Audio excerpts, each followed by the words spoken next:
The blending option in the layer panel is the same as the brush option, but offers a lot more flexibility.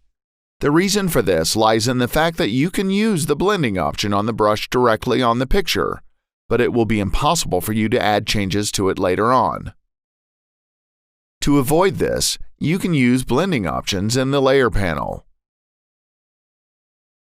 Maybe some of you are wondering why we don't use blending options on the brush by choosing a blending mode and then leave the layer on normal. The reason is the priority that the layer option has.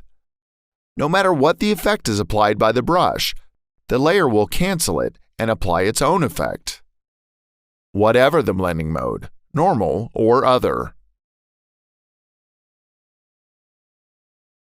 Let's look at some cases where you can apply blending modes to the layers. If you want to make this picture more colorful and change its color content, this is one of the options.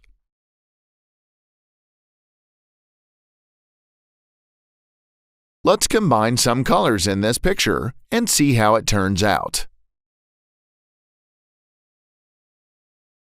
When you're done, you need to save the picture the way you like it.